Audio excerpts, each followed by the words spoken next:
My friend and I used to always walk through a wonderful spacious park when we were younger. It was full of tall trees, and it was very nicely maintained. In this large park, there was an abandoned mansion. I can't really say how long it had been there, but on that day, the front door of the mansion was wide open. The two of us decided to check out what was on the inside. As we inched through the door, the very first thing we noticed was that the mansion's floor was littered with crumpled up pieces of paper. We looked at each other and observed that there was no furniture, nothing except for those wrinkled balls of paper. The mansion had 6 rooms on its main floor, and every room we entered bore more and more crunched up pieces of paper. We decided to open up one of the paper balls to see what was inside. Our curiosity got the better of us. I picked up a single wrinkled piece, and as my friend picked up another, I unfolded my paper, smoothing out its bends and dents. At that moment, it was almost as if a piece of rainbow emerged before our eyes, and I was suddenly sitting next to a large window in one of the upstairs rooms of the house. I was looking outside into the large park. When I looked down at the piece of paper I held, it read, "Look outside the large window that oversees the park in the upstairs parlor." I dropped the piece of paper, and it fluttered gracefully to the ground. Meanwhile, I stared at my open hands in a bout of horror. Dazed and utterly perplexed, I found my way downstairs and met up with my friend. He was in the kitchen, sitting at a round table that hadn't been there before. Where did that come from? I wondered. My friend stared at his opened paper and reread the words several times before he looked at me and turned the page my way. It said, "Go to the kitchen and sit at the round table." We stared at each other for a few moments, vaguely afraid, but then we began to chuckle. Within seconds, we were laughing our heads off, marveling at our newfound game.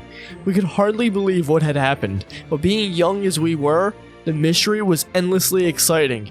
We decided again to open up another scrunched up piece of paper.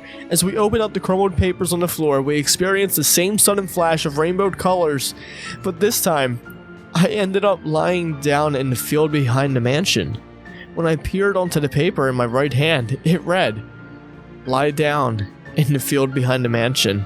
I giggled uncontrollably. After a few minutes of running around the house, I found my friend collecting multiple balls of paper in his arms, eager to experience more of these strange, exciting phenomena. We both got the gist of what was happening at this point.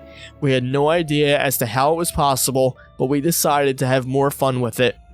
The supernatural always had a way of captivating our hearts. After a few more run-throughs with these strange mini teleportation devices, I began to feel apprehensive. I wondered if, at one point, I would be placed somewhere I didn't want to be, or I'd be made to do something that I didn't enjoy. We continued. Minute after minute, we unfolded many papers and traveled through bedrooms, closets, trees. But then, after having been on the roof of the mansion, I stood before my friend, dead on the living room floor. I didn't scream. I couldn't murder him.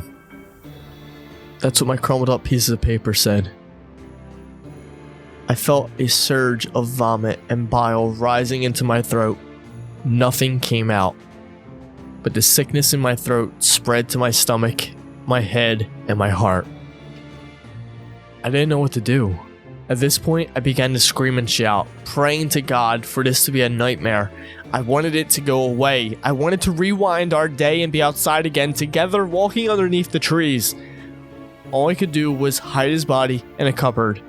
I willed to myself to be calm. I hesitantly unfolded another piece of paper in hopes that the problem would correct itself.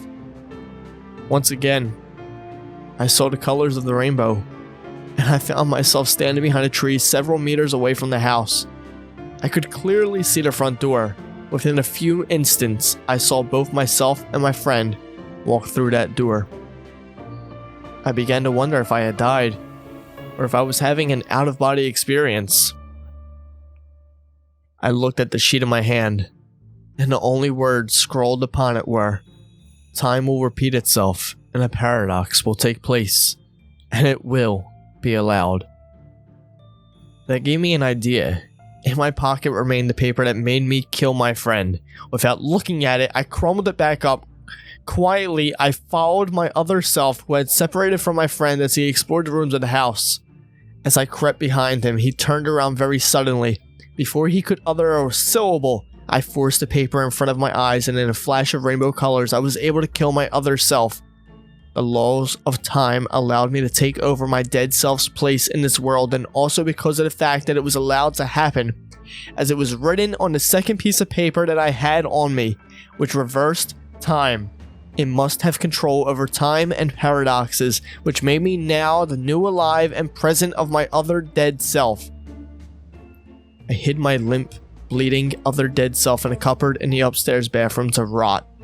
To my great relief, I heard my friend call my name from downstairs. My friend, who managed to stay alive and well. My best friend. When I went downstairs, he greeted me excitedly, smiling childishly and being blissfully unaware of the situation. I pretended that nothing had happened. In a heartbeat, I told him that the house creeped me out and that it would be much better if we left. After that day, we never went near the mansion again. I don't know if anyone saw or heard about anything that happened between us, but I recently heard from another friend that the house had been demolished. And I can tell you with great certainty that while this news was a relief, I dreaded the probable prospect that my corpse was uncovered in the bathroom cabinet.